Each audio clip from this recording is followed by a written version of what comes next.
Saint-Gilles-Croix-de-Vie sur la côte vendéenne et son célèbre port de pêche.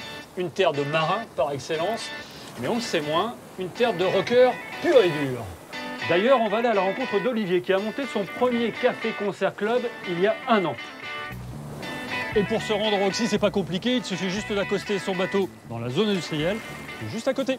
Maurice, ça frappe!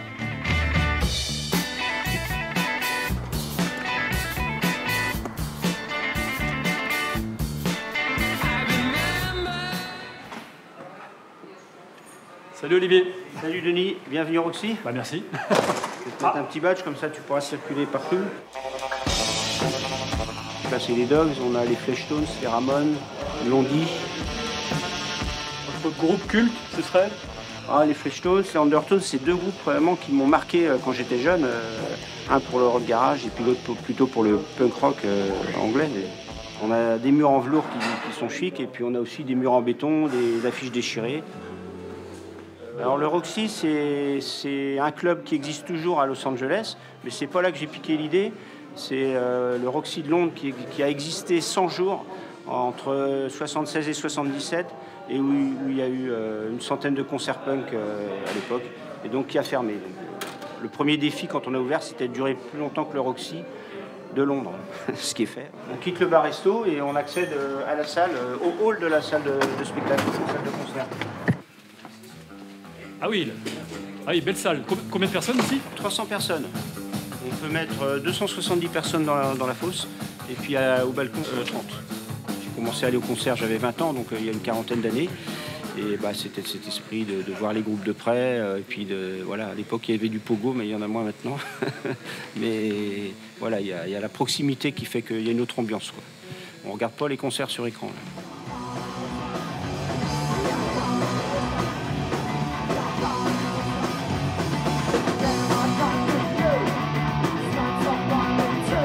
C'est une communion d'énergie, d'énergie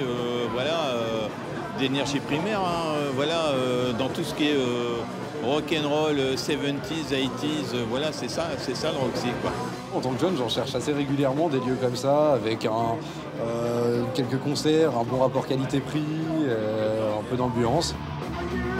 Je suis bénévole et je participe avec plaisir à ce que ça fonctionne le mieux possible. C'est souvent nettoyage de la salle après des concerts, participer aux entrées. Et ce soir-là, le Roxy programme The Undertones, un groupe de punk rock légendaire, un demi-siècle de concerts au compteur. Clubs like this, you can play more songs. Dans un club comme ici, l'intérêt c'est qu'on peut jouer plus de chansons. The audience is there to see you. Le public n'est venu que pour vous, et donc on peut se permettre de jouer des titres moins connus. Et ça, je pense, ça plaît aux fans.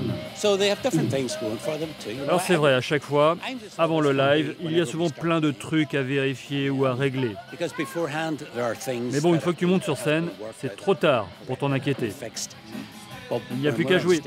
Et c'est ça qui me plaît à chaque concert.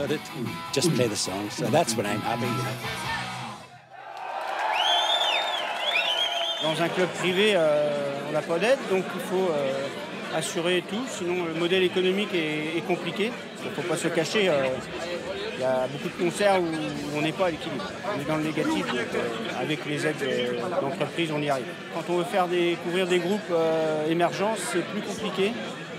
Les gens manquent un peu de curiosité à mon goût, mais c'est à nous de faire le boulot, de communiquer sans cesse, et puis on va y arriver.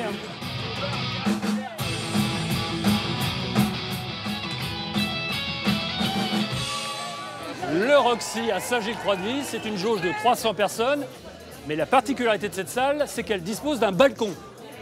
Transition pour vous parler d'un autre balcon. C'est le nom d'une autre salle de spectacle qui a ouvert il y a un peu plus d'1 an à Cholet et qui est spécialisée dans les spectacles d'humour, dans les comédies. Et ils nous attendent pour la première représentation. J'arrive!